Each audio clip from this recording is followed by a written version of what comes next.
La partie de l'humanité qui survivra à l'obscurité et à l'offense à venir verra l'avènement de la nouvelle ère, composée d'esprits purs. Dans la nuit froide, 10 minutes avant minuit, la Terre sera frappée par un tremblement de terre d'une ampleur catastrophique, qui durera 8 heures à l'infini. Des océans désespérés engloutiront des régions lointaines, emportant soudainement et désespérément des millions de vies humaines. L'interprétation des visions de Fatima est une clé pour reconnaître cela, si dans les soi-disant derniers jours, nous serons essoufflés par la tromperie. En 1917, 3 jeunes bergers du Portugal ont reçu les révélations de la Vierge Marie, qui leur a révélé l'épreuve des ténèbres de l'avenir, dont 2 se sont déjà réalisées, laissant le jour de l'insécurité à la 3e, qui révèle une catastrophe mondiale. Au fur et à mesure que l'année 2024 s'écoule, la crainte que la 3e épreuve ne s'accomplisse augmente radicalement. La foi en Dieu et en la résurrection devient un pilier pour ceux qui veulent comprendre les observations de Fatima révélées par la jeune Lucia dos Santos et ses frères Jacinto et Francisco Marto. Depuis le 13 mai 1917, toute la tribu a déclaré que la Vierge Marie avait couru sur eux à 6 reprises, du mois de mai au mois d'octobre de cette année. Aujourd'hui, cette figure céleste est vénérée comme la mère de Dieu de Fatima. Selon Lucie, la Vierge Marie leur a confié 3 secrets le dimanche 13 juillet 1917.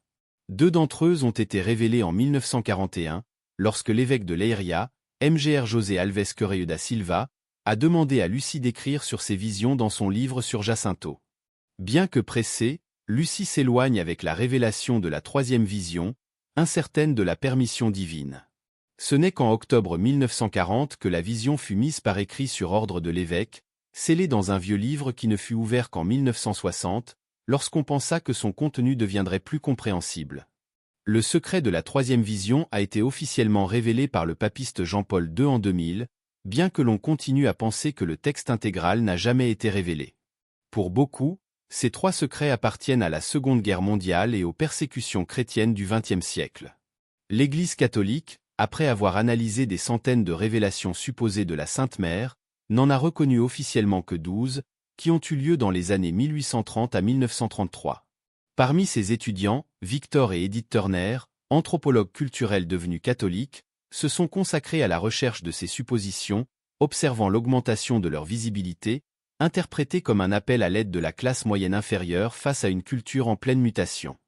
Les voisins de Lucia sont morts les premiers et elle, la seule à avoir survécu, a été envoyée en 1928 à l'école de Sœur Santa Maria Dorotea à Villar, près de Porto. En 1928, elle fut postulée à l'église Dorothea de Efte, en Espagne, où elle eut des visions privées toute sa vie. Dans les années 1930 et 1920, après que l'évêque Léry lui a parlé, Lucia a commencé à écrire ses souvenirs, révélant des détails inédits sur sa cuisine et ses révélations. Dans ses 3 mémoires, rédigés en 1941, Lucia commence enfin à révéler le contenu de ses prophètes, qui s'inscrivent dans la tradition des prophètes marins, comme le prophète Melanie Calva qui, en 1846, affirmait avoir vu la mère de Dieu de la saleté. Selon Lucia, le premier prophète fatimèse a montré l'enfer dans toute sa cruauté.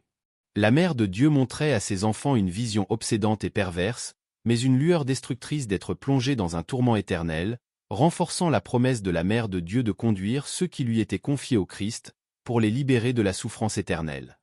Le deuxième prophète, plus proche de ce que nous entendons traditionnellement par propagande, a révélé que la Première Guerre mondiale sera bientôt terminée, mais que le pont de Pie XI aura une autre explosion, encore plus destructrice, si l'humanité ne révèle pas la souffrance et si l'humanité de la Russie n'est pas dévorée jusqu'au cœur de la mère de Dieu. Mais le troisième prophète, envoyé par le mystère et la peur, est le plus terrible de tous. Lucie n'a pas voulu l'écrire dans ses souvenirs de 1941, par peur des conséquences. Malgré une grave maladie et la langue de Mgr Silvio Lucia, elle se sentit obligée d'écrire ce livre le 3 janvier 1944, mais avant de le faire, elle fut confrontée à un profond dilemme, rejeter l'obéissance des ouvriers ou rejeter l'interdiction claire de la Mère de Dieu.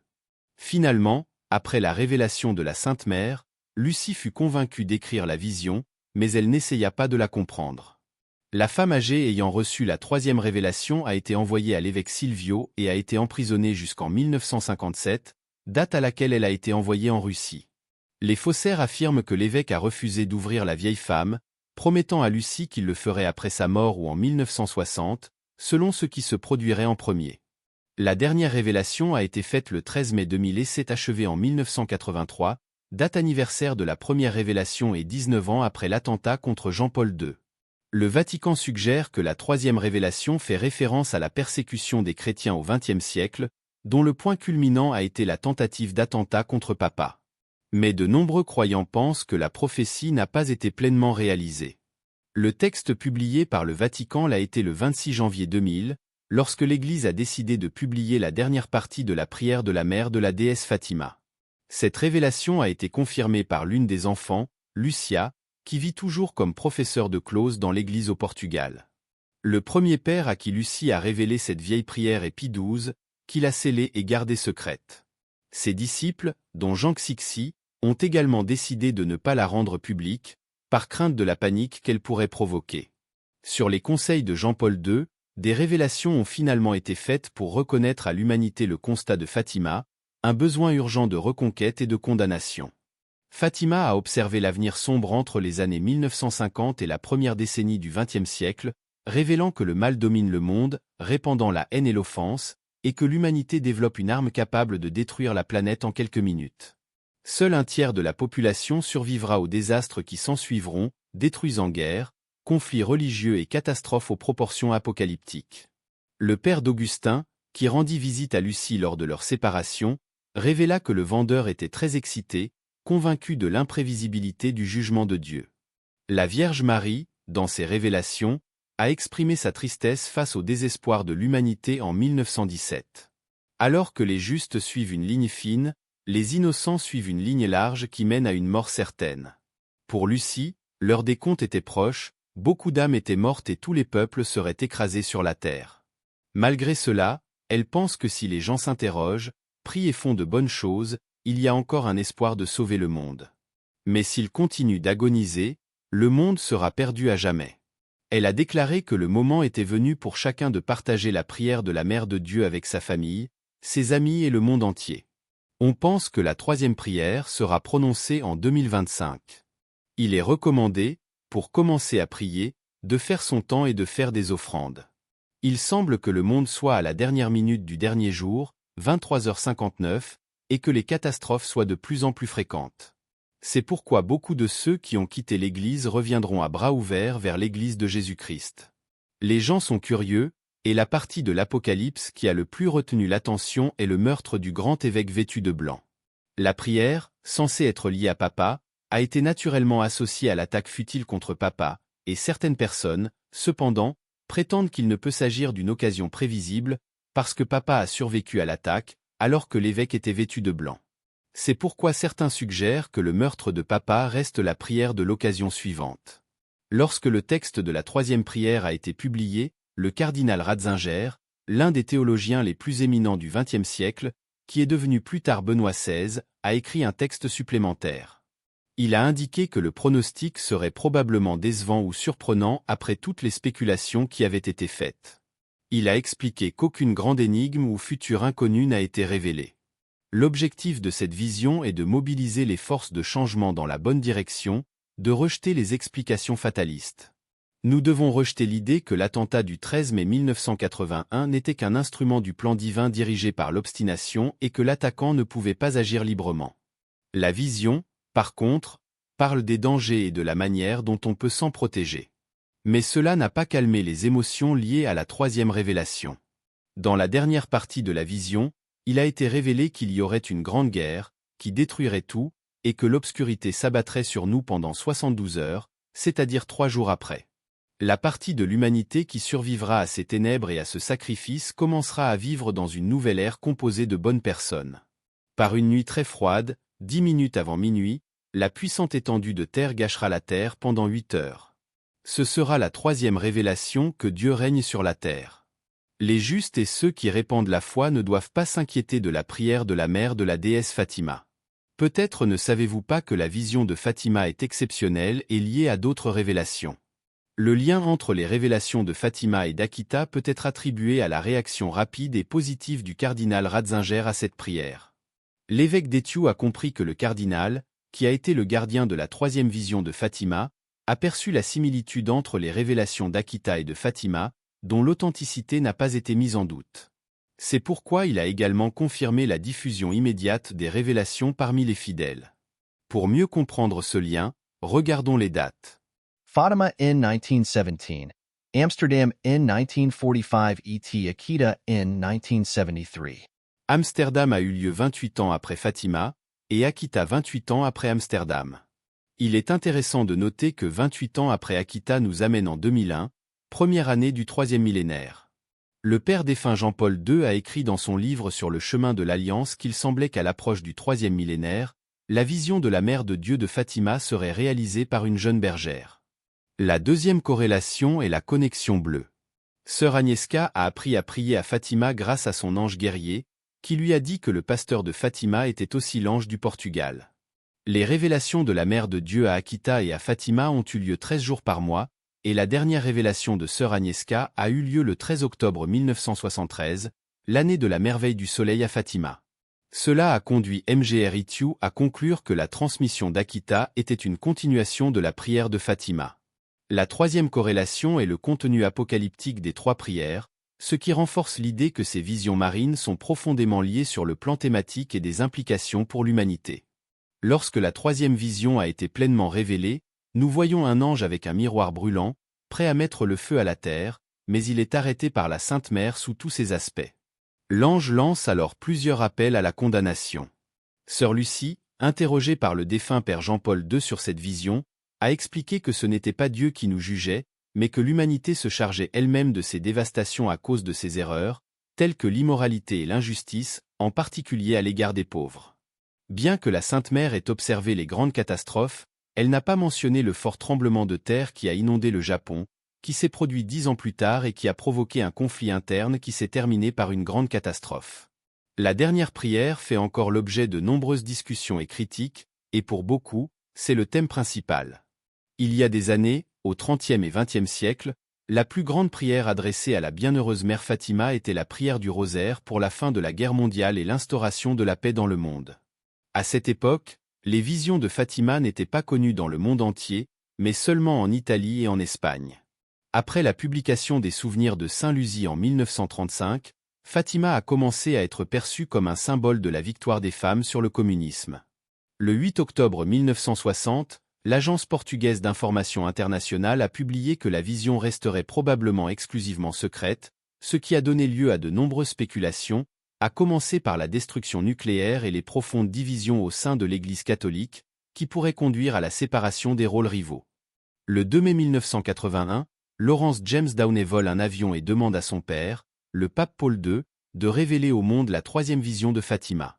La publication du texte a suscité des critiques de la part de l'Église catholique du Portugal. Le 29 juin 2000, le Los Angeles Times a annoncé que la révélation de l'absence de quartiers apocalyptiques avait provoqué une forte réaction de l'Église portugaise concernant la décision de garder la révélation secrète pendant 50 ans. Des critiques telles que le journaliste italien et personnalité des médias Antonio Succi soutiennent que le texte de la troisième révélation, publié par le Vatican en 2000, ne représente pas un véritable principe, ou du moins, n'est pas une révélation complète. Plusieurs raisons justifient cette affirmation. Par exemple, le texte de la troisième révélation révélé par le Vatican est écrit à la main sur 4 lettres de papier, alors que son père Joaquín Alonso, archiviste officiel de Fatima depuis l'âge de 16 ans, mentionne dans sa librairie que, selon Succi, elle n'écrivait que des lettres de papier. En mai 2007, le cardinal Tarcisio Bertone est apparu dans l'émission Porta a Porta de la télévision italienne et a montré le document de Madame Succi, à savoir une simple lettre en papier pliée 2 fois, l'une verticalement, l'autre horizontalement, avec l'écriture de Madame Succi sur les 2 côtés. Un autre point de controverse est la façon dont le document a été présenté en janvier 2000 par le Vatican. En outre, des messages indiquent que le texte de la troisième révélation a été écrit à l'origine sous la forme d'une lettre à l'évêque Léry, alors que le texte publié par le Vatican n'est pas formaté de cette manière. Le 3 octobre 1946, le père Fuentes eut un entretien avec Madame Succi, qui lui révéla les détails de la troisième révélation. Elle mentionne que la troisième partie a été envoyée dans une lettre à l'évêque de la région. Il convient de noter que le canoniste Galamba, avocat de l'évêque, a entendu dire que lorsque l'évêque a renoncé à ouvrir la lettre, Succi lui a dit que la lettre serait ouverte et lue par le monde après sa mort ou en 1960, selon ce qui se produirait en premier. Des questions se posent cependant sur la manière d'interpréter correctement le texte écrit. Dans la Révélation, il y aurait des mots attribués à la Vierge Marie, mais le texte de la troisième révélation publié par le Vatican ne contient pas ces mots. Soti a suggéré que la Vierge Marie commence par des mots. En portugais, le dogme de la foi sera toujours préservé, c'est-à-dire les mots que Succi a mis dans ses souvenirs, mais qui n'apparaissent que dans le texte publié par le Vatican. Dans ses souvenirs, Succi a déclaré qu'il ne révélerait pas la troisième partie.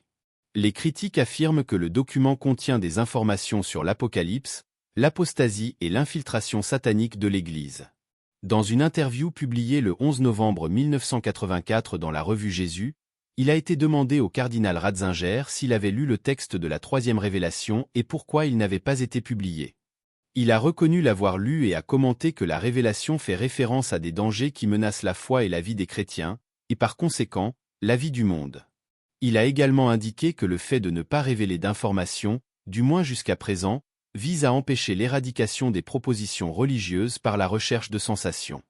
En outre, Howard, un ancien ambassadeur philippin au Vatican, a déclaré dans une interview de 1998 que Ratzinger lui-même a dit que les lois d'Akita et de Fatima sont fondamentalement les mêmes. La prophétie d'Akita parle de l'infiltration de l'Église jusqu'au conflit entre les cardinaux, les évêques et même de la destruction de l'Église et des autels. Le 13 mai 2000, le cardinal Sodano a annoncé la publication de la troisième révélation, expliquant qu'elle se réfère aux persécutions chrétiennes du XXe siècle, dont le point culminant a été l'attentat futile contre Jean-Paul II le 13 mai 1981. Lors de l'audition radiophonique, le cardinal Martin a déclaré que la troisième révélation n'a de sens que si l'on croit qu'il y a ou qu'il continue d'y avoir une apostasie totale parmi les spirituels et les prêtres de l'Église catholique. Dans l'interview de 1980 pour le magazine allemand Stimme des Glaubens, publié en octobre 1981, il a été demandé à Jean-Paul II de s'exprimer clairement sur la troisième révélation. Il a indiqué qu'en raison de l'intensité du contenu et afin de ne pas encourager la superpuissance communiste à mener des attaques contre l'État, ses ancêtres à la tête de l'Église ont décidé de se déclarer diplomatiquement. Il a ajouté que si le prince dit que les océans vont gâcher de grandes parties de la Terre et que des millions de personnes vont mourir soudainement, il n'y a plus d'intérêt à publier cette dépêche princière. Il a expliqué que ceux qui veulent connaître le contenu le font simplement par curiosité ou par amour du sensationnel, oubliant que la sagesse porte en elle la responsabilité. Apaiser la curiosité seulement quand on est convaincu qu'au nom de la catastrophe annoncée, on ne peut rien faire, c'est dangereux. Levant le chapelet, il a affirmé qu'il s'agissait d'un remède contre le mal. Selon lui, il faut prier et ne rien demander de plus, en remettant tout entre les mains de Dieu. À la question de savoir ce qui va se passer dans l'Église, il a répondu que, dans un avenir pas trop lointain, nous devons nous préparer à de grandes entreprises, qui exigeront de donner sa vie et de s'abandonner complètement au Christ. Et que par la prière, on peut calmer la pression, mais on ne peut pas l'éviter, car c'est la seule façon d'être efficace dans l'Église. En effet, la nouvelle Église a souvent été poussée dans le sang, et cette fois-ci ne sera pas différente. Jean-Paul les a encouragés à être forts, à faire confiance au Christ et à sa mère, et à accorder une attention particulière à la prière du rosaire. Cependant, le cardinal Joseph Ratzinger a rejeté l'attention portée par Jean-Paul II à la prière lors de la conférence du 26 juin 2000, date à laquelle la troisième révélation a été publiée. Selon les sources, Ratzinger a interrogé Lucie sur la troisième prière et a affirmé qu'elle se trouvait dans l'Évangile et l'Apocalypse. Le 13 mai, Ratzinger a même séparé les chapitres de l'Apocalypse de 8 à 13, y compris le chapitre 12, verset 4, cité par Papa Jean-Paul II lors de la conférence de Fatima du 13 mai 2000.